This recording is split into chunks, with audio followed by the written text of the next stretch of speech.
오늘은 어둠은 빛을 이길 수 없다라는 제목으로 여러분들과 함께 은혜를 나누도록 하겠습니다. 우리 한번 제목 읽어볼까요? 시작. 어둠은 빛을 이길 수 없다. 네, 새로운 분들이 오실 때마다 좀 더 떨리는 것 같습니다. 오전에는 목사님, 개척교회 선배 목사님 부부가 오셔가지고 갑자기 앉아 계셔가지고 엄청 부담되더라고요. 또 집사님들이 오니까 또 집사님들은 또 집사님대로 또 부담이 더 되네요.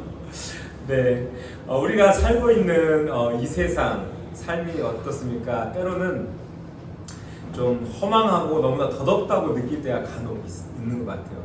저 같은 경우는 갑자기 사고가 나서 누가 돌아가셨다, 가까운 분이 돌아가셨다 이런 얘기 들으면은 야, 어떻게 저렇게 그냥 저럴 수가 있을까? 좀 너무나 세상이 허망하구나, 너무나 더덥구나, 저러려고 저렇게 열심히 살았나 그런 생각이 들 때가 있더라고요. 그래서 보통 사람들이 죽음을 앞둔 이렇게 호스피스 병동 같은 데 가면은 그런 사람들이 죽기 전에 그런다고 하더라고요. 내가 왜 이렇게 열심히 일만 하고 살았지? 그러면서 왜 내가 이렇게 가족을 사랑하지 않고 돌보지 않았을까? 내가 어떤 부귀영화를 누리려고 이렇게 성공만 추구하고 바라보며 그렇게 살았을까? 그러니까 인생의 끝에 죽음을 얼마 두지 않았을 때 어떤 회한과 또 탄식과 어떤 후회들이 그렇게 많이 남는다라고 이야기를 하더라고요. 그래서 제가 보다 보니까 불교에서는 이러한 세상의 허망함과 또 덧없음을 설명하기 위해서 불교 초기 경전 보면은 아함경이라는 책이 있는데요. 거기에 어떤 재미있는 이야기가 있더라고요. 어떤 이야기냐면요. 어떤 사람이 어떤 한 남자가 들판을 걸어 나가게 됐고요. 근데 갑자기 저 앞에서 미친 코끼리 한 마리가 자기를 향해서 막 공격하려고 달려오는 거예요. 너무 겁이 나서 어떻게 할까 하고 도망 다니다가 이제 도망갈 곳을 찾았는데 그곳이 어디였냐? 우물이 하나 있었다고 합니다. 저 우물로 피하면 내가 살 수 있지 않을까 하고 우물을 딱 봤더니 넝쿨이 하나 있더래요. 그걸 잡고 이제 우물 밑으로 내려갔다고 합니다. 우물 밑으로 내려가다가 밑을 쳐다보니까 갑자기 밑에 독사들이 우글우글 이제 있는 거예요. 야, 어떻게 하지? 밑에는 독사가 있고 위에는 보니까 그 미친 코끼리가 떠나지 않고 그곳을 주변을 막 쿵쿵쿵쿵 거리면서 돌아다니고 있는 거예요.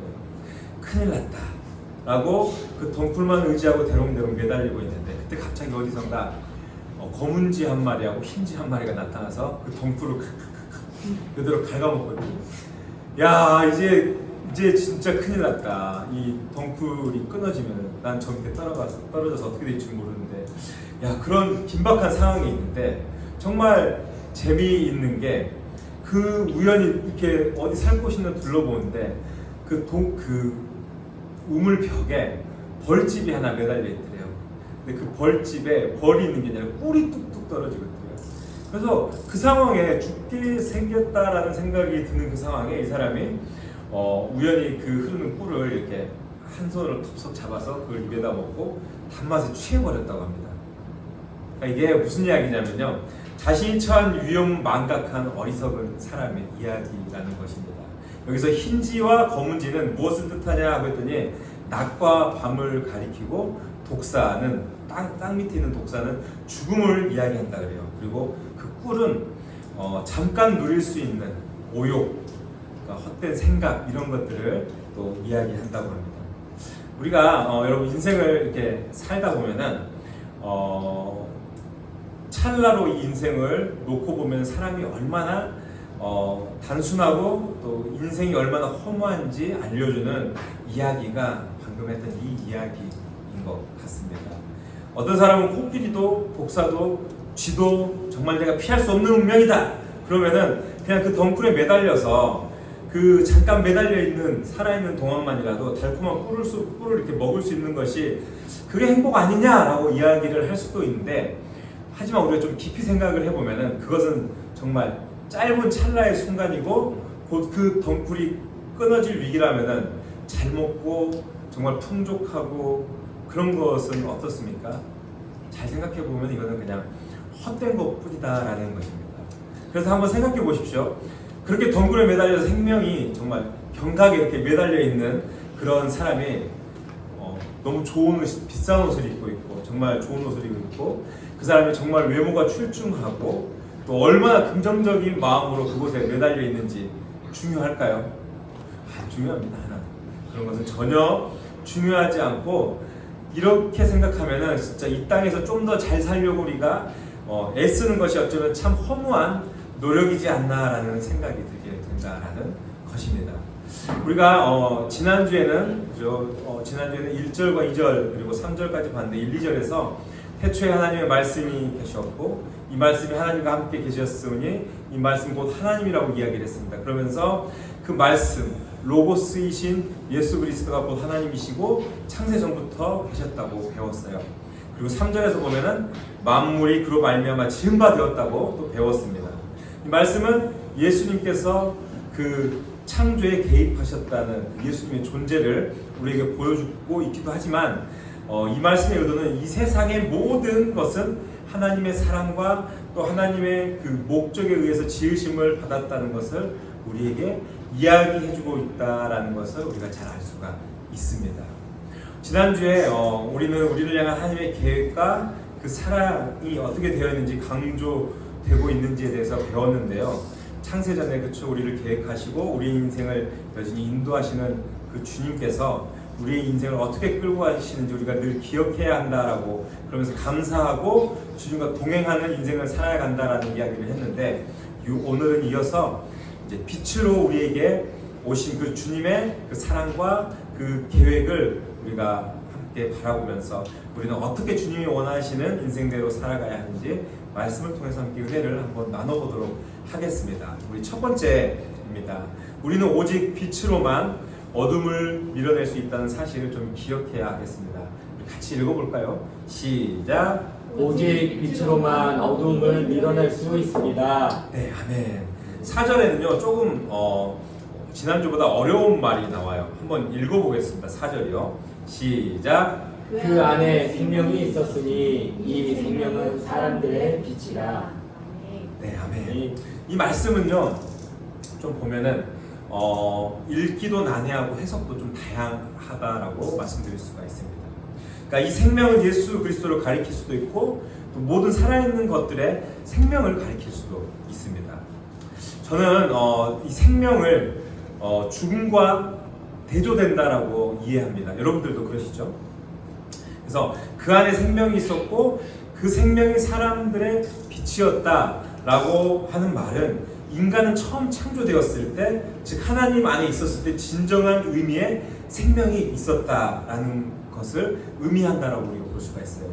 근데 바로 그 생명의 빛, 그러니까 즉 절망을 의미하는 죽음의 반대되는 행복이 있었다라는 말입니다. 그러니까 이런 모습이 원래 인간의 원래 상태였다라는 거죠. 근데 하나님 앞에서 인간이 타락하면서 어떻게 됐어요? 불행하게 됐습니다. 근데 요한복음은 그 말씀 안에 태초의 이야기들을 꺼내면서 인간의 타락 과정에 대한 이야기는 하지 않고 있습니다.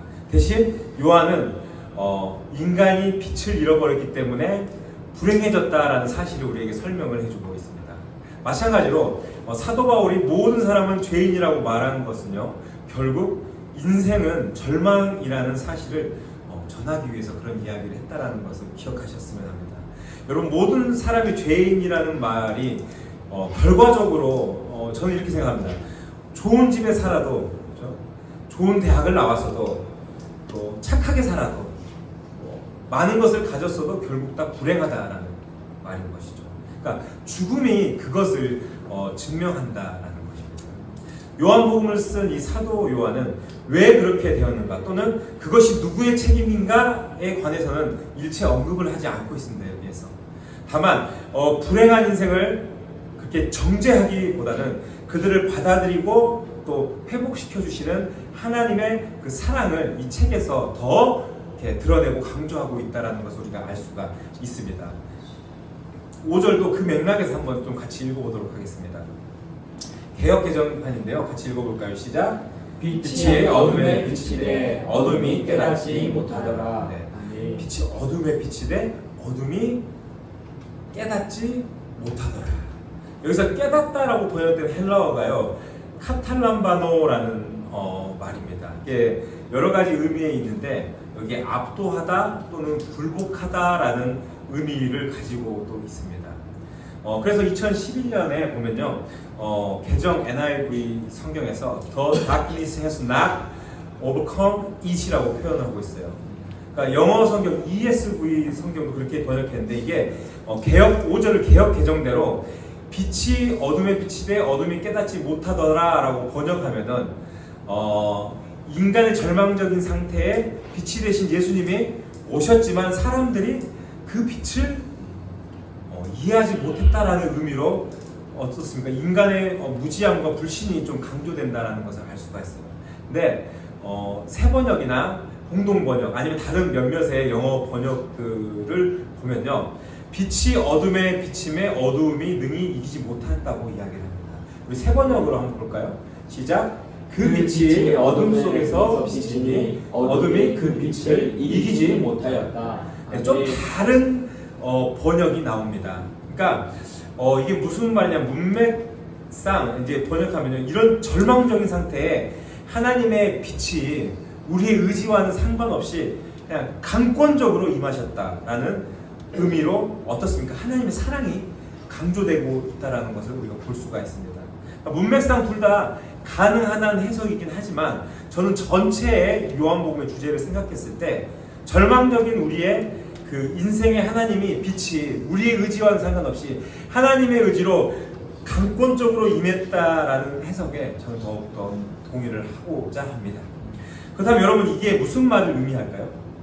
하나님은 어둠에 있는 사람들을 사랑하셔서 어떻습니까? 빛으로 오셨습니다. 그렇죠? 우리에게 다시 생명을 주기 위해서 오셨다는 겁니다. 근데 우리가 솔직히 말은 이렇게 얘기를 해요. 여러분에게 설명을 이렇게 해요. 근데 이 사실을 겪어보지 않으면은 깨달을 수가 없고 느낄 수가 없어요. 그렇죠?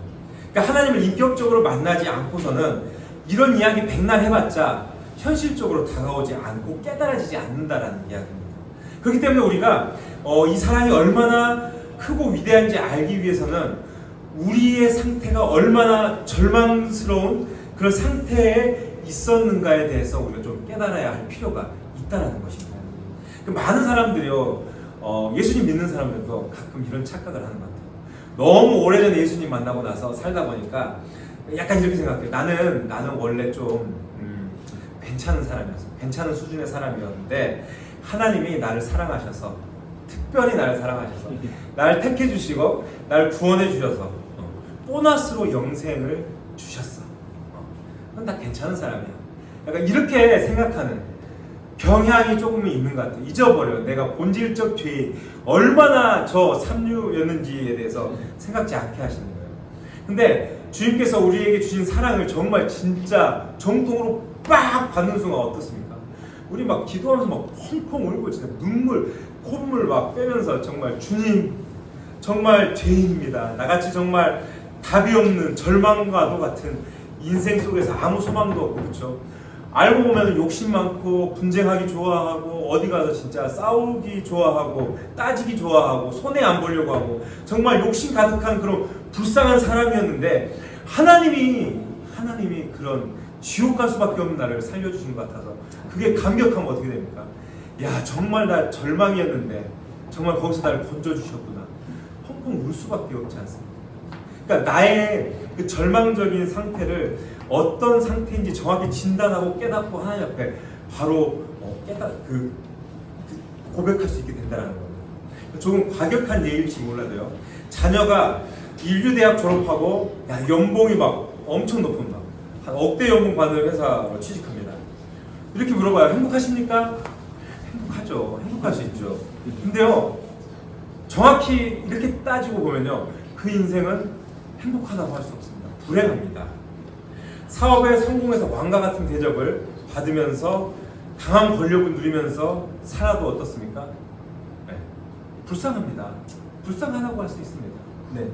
남보다 나아서 남을 불쌍하다 말하는 것이 아니라 인생 그 자체로 불쌍하고 불행하다라는 그런 이야기입니다. 아까 처음에 제가 아함경 이야기를 했죠. 위기의 남자가 우물 속으로 피한 뒤에 큰 그 볼통을 이거 내가 다 먹을 수 있다고 차지했다고 생각을 해보십시오. 깍깍거리면서 좋아할 수 있어요. 한 손으로 매달려 있고 한 손으로 꿀통 따서 나 혼자 그거 먹고 매달려 있어요. 잠깐 그 어려움을 잊고 이 달콤함에 취해서 정말 나 행복하다, 아 좋다라고 누릴 수도 있지만 그 잠깐이란 시간 그게 영원할까요? 아니죠, 그렇죠?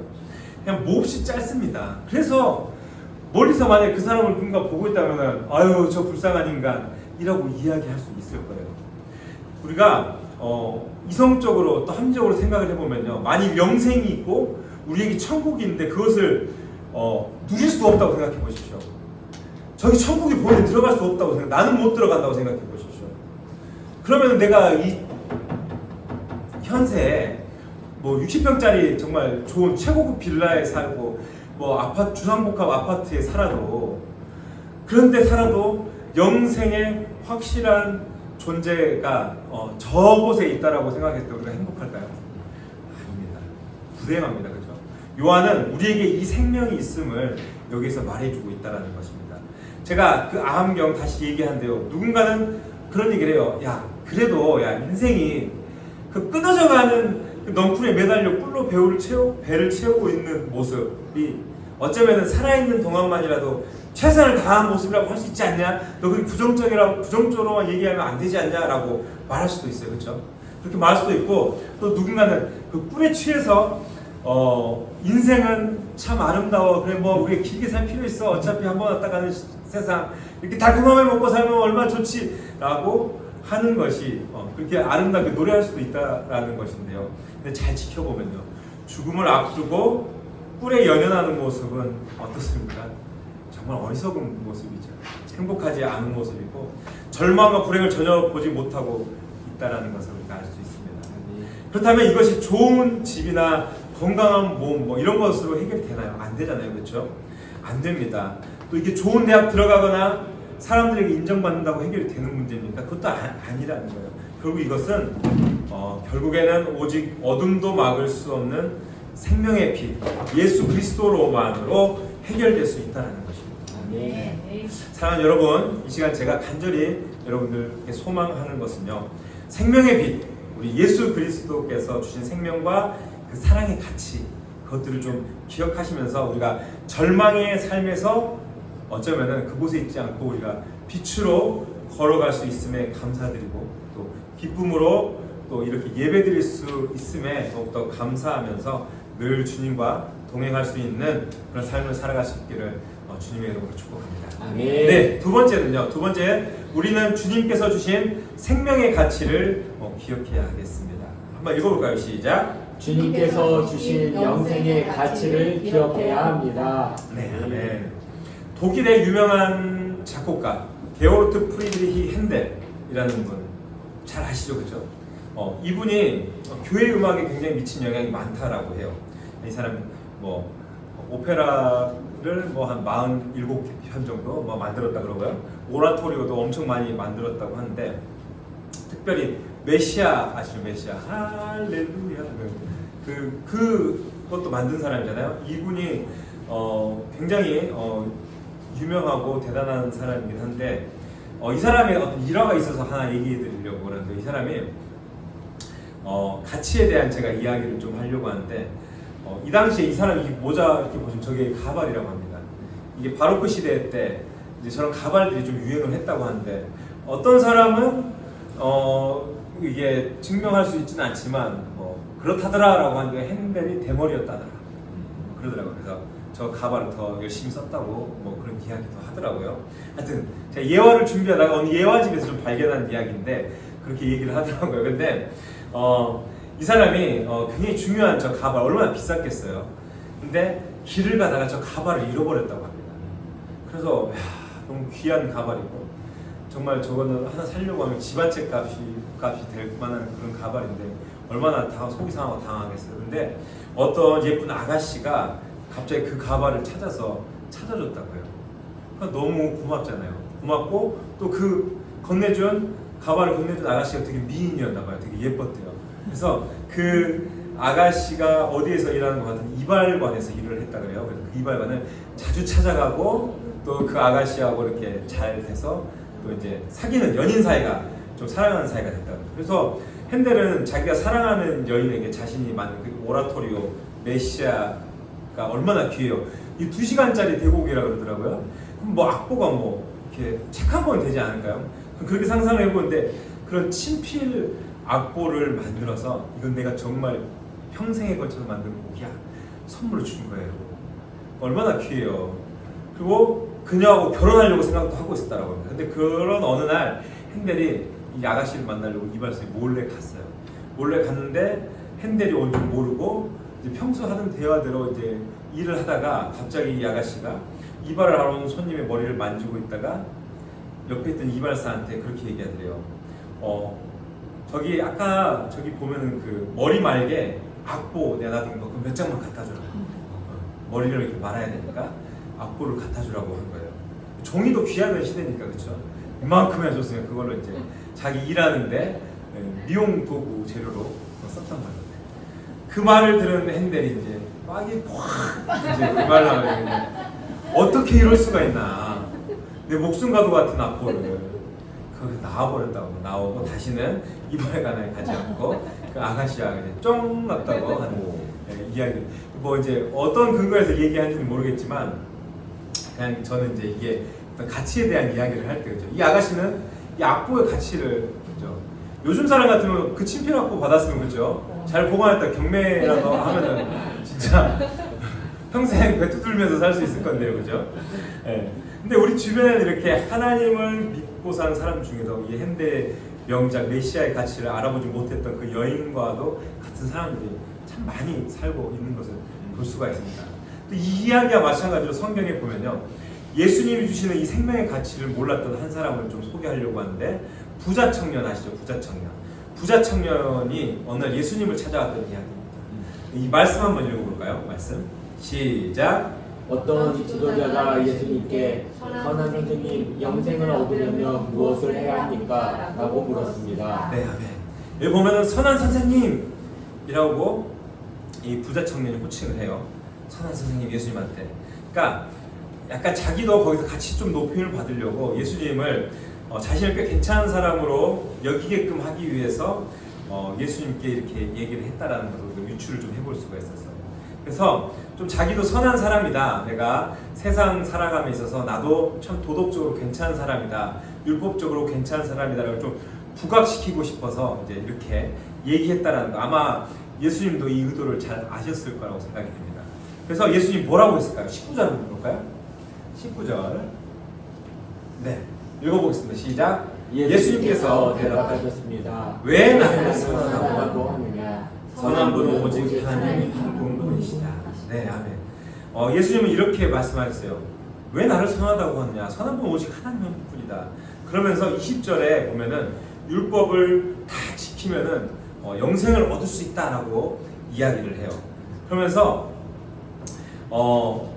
예수님께서 이 부자 청년의 마음을 알고 하신 말씀이었을 건데, 그러자 부자 청년이 뭐라고 했는지 주고받은 대화를 좀 더 보도록 하겠습니다. 20절부터 읽어보겠습니다. 시작. 너는 계명들을 알고 있다. 간음하지 마라, 살인하지 마라, 도둑질하지 마라, 거짓 증언하지 마라, 내 아버지와 어머니를 공경하여라. 그가 대답했습니다. 이 모든 것을 저는 어려서부터 다 지켜왔습니다. 네, 네. 정말 어떻습니까? 기다렸다는 듯이 컴퓨터처럼 그 예수님 말씀하시는 거 제가 너무 잘 지키는 사람이에요. 제가 괜히 선한 선생님이라고 한 게 아니에요. 너무 잘 지켰던 사람입니다. 그러자 예수님께서 이렇게 이야기하자마자 아직 한 가지 부족한 것이 있다. 이제 그러면서 이야기를 하세요. 되게 이 말에 이제 부자 청년이 나가 떨어지는데 한번 읽어보겠습니다. 시작. 예수님께서 이 말을 들으시고 그에게 말씀하셨습니다. 내게 아직도 부족한 것이 하나 있다. 내 재산을 다 팔아 가난한 사람들에게 나누어 주어라. 그러면 하늘에서 보화를 얻을 것이다. 그리고 와서 나를 따르라. 네, 아멘. 이거 엄청난 파격적인 제안이라고 할 수가 있습니다. 왜냐면요, 예수님께서는 자기의 그 제자들에게는 이런 요구를 한 적이 한 번도 없었어요.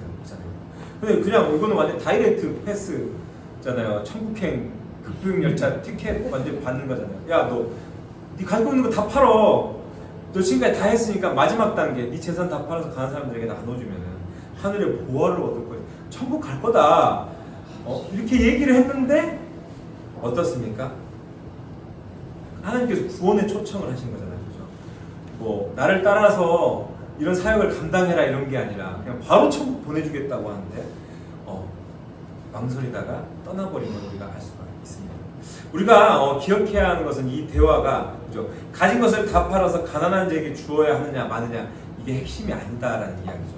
이 대화의 핵심은 이 사람이 정말 그 영생의 가치를 아는가, 정말 이 가진 것, 내 가진 것 전부 다 팔아서 가난한 자에게 주어도 괜찮을 만큼 정말 생명의 가치를 아는가, 그게 이제 중요하다라는 거죠.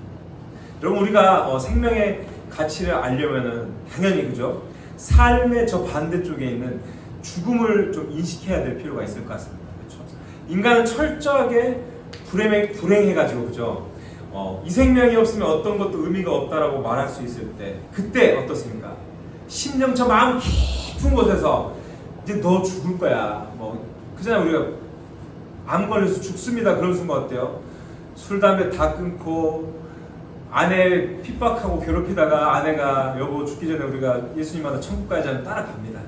그런 경우 너무 많잖아요. 그러니까 저 마음 깊은 곳에서 정말 죽음, 그 삶의 대척점에 있는 죽음에 딱 다다랐을 때 주님, 예수님 한 분이면 저 이제 만족합니다. 아 됐습니다. 이런 고백이 막 저절로 흘러나오지 않습니까? 이게 정말 어쩌면 진정성 있는 고백의 힘, 믿음의 힘, 신앙의 힘이라고 할 수 있는 것입니다. 우리는 그런 고백으로 가난한 사람에게 자신의 소유를 다 나눠줄 수도 있고 어떻습니까? 오지로도 들어갈 수도 있고 우리 생명 다 내놓고 복음을 전하기 위해서 평생을 바칠 수도 있다는 것입니다. 저한테도 그래요. 아까 왔던 목사님이 오전에 왔던 목사님이 개척교회 이제 8년 9년 했어요. 그래서 저한테 맨날 니도 개척해야지. 근데 시끄럽다 그러면 야 나만 고생하면 억울하잖아. 니도 해야지. 근데 개척한다 그랬더니 너 왜 개척해? 가면 너 하라 그랬잖아. 야 근데 그죠? 다 힘들죠. 힘들고 뭐 개척하면 다 어렵고. 근데 그런 각오들이나 삶에 있어서 어떤 다른 세상 어떤 것보다 정말 의미 있는 것이 가치 있는 것이 이거다라고 생각하니까 망설임 없이 저희도 나설 수 있었던 거예요. 여러분들도 아마 마찬가지일 거예요. 삶의 여러 부분들 안에서 내가 주님 안에서 헌신하고 내가 손해를 좀 감수하고 좀 주님 앞에 내가 내놓을 수 있고 시간적으로 물질적으로 육신적으로 내가 할 수 있는 거 어떻습니까? 그만큼 그 가치를 알기 때문에 그렇게 할 수 있는 것 아니겠습니까? 오늘날 많은 교회 또 믿는다는 일부의 어떤 사람들을 보면요, 이런 고백보다는 이 고백하고 좀 적절하게 타협하는 사람들도 우리가 많이 볼 수 있습니다. 나쁘다고 하는 건 아니지만 그냥 그런 거예요. 자꾸만 우리가 이 세상 가운데 살아가는데 이 세상하고 너무 분리되게 그렇게 살면 안 되는 거 아니에요. 그러니까 세상이 좋죠. 좋으니까 적당히 우리도 좀 섞여서 그들하고 좀 살아야 되지 않을까요? 이러면서 그렇게 좀 사는 것도 나쁘지 않잖아요. 우리가 뭐 좋은 게 좋은 거라고 그렇게 살면 되지 않을까요? 괜찮지 않을까요? 이렇게 말하는 사람들 또 상황들 꽤 많이 있습니다. 근데 제가 말하고 싶은 것은 세상이 좋지 않다라고 이야기를 하려고 하는 건 아니에요. 세상 좋아요. 저도 좋아합니다. 제 아내가 맨날 택배에 들어오는 거 맨날 보면서 세상에 저렇게 많은 것들을 가지고 싶어하는 목사가 막 그런 얘기를 하거든요. 맞아요. 좋아하죠. 근데 제가 말하고자 하는 것은요, 예수님이 없으면은, 그죠? 다시 말해서 빛, 이 생명이 없으면은 세상은 절대로 그렇게 좋은 것이 아니다라는 것을 말하고 싶다는 거죠. 그렇지 않습니까?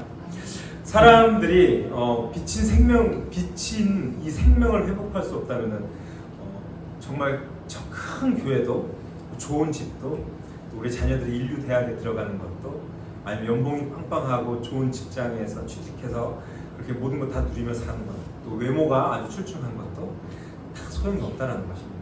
결국에 우리의 삶에 빛이 없으면 모든 것이 다 불쌍한 것인데 어떻습니까? 그런 것들 부러워하고 좋다고 말하는 것은 별 의미가 없다라는 이야기인 것입니다. 네, 슬슬 말씀을 좀 마무리해 보려고 하는데요, 여러분. 그리스도인들이 세상이 어둠이라는 것을 정말 모른다면 어떻겠습니까? 예수님, 그러니까 즉 생명의 빛이 없어도 세상이 정말 살만하다 뭐 그런 이야기일까요? 그건 아닐 것입니다. 그렇죠? 우리는 살아가면서 이 어두움을 인정하고 이 어두움에서 벗어나기 위해서 오직 이 예수 그리스도만이 우리의 삶의 정답이다, 해답이다라는 사실을 좀 깨닫고 기억하고 그 가치를 좀 우리가 알아가면서 살았으면 좋겠습니다. 아멘. 그래서 우리가 요한복음 3장 16절 말씀 다 아시죠? 너무나 하나님이 세상을 이처럼 사랑하사, 그렇죠? 하나님이 세상을 이처럼 사랑하사 어떻습니까? 독생자를 주셨다라고 하지 않습니까? 그 말이 빛을 우리에게 정말 한 줄기 빛을 우리를 향해 촥 비춰주었던 것처럼 얼마나 이게 저는 상쾌함, 통쾌함, 정말 희열을 느낄 수 있는 그런 기분들이 나에게 빛으로 오셔서 빛으로 우리에게 쏴주셨다라는 그 말이 너무나 감격스럽다라고 말씀드릴 수가 있습니다. 영생의 가치에 그 빛이 어둠을 몰아내는 그 진리를 여러분들이 좀 확신하시고 그 가치를 좀 다시 한번 깨닫고 인정하면서 주님이 내 인생에 찾아오신 그 사실에 감사하면서 살 수 있게 되신다면요, 우리는 모두 주님 앞에 내어놓고 또 충성하며 주님 앞에 어떻습니까? 때로는 정말 주님 내 목숨까지도 주님 앞에 맡기겠습니다라는 그런 고백이 나올 수 있을 것 같습니다. 아멘. 그러면서 주님 살아가면서 더 살아가실 수 있을 것 같습니다. 아멘. 간절히 바라기는 우리가 빛을 감사하며 살아가는 저와 여러분들의 삶이 될 수 있기를 주님의 이름으로 축복합니다. 아멘. 아멘. 같이 기도하도록 하겠습니다. 우리 같이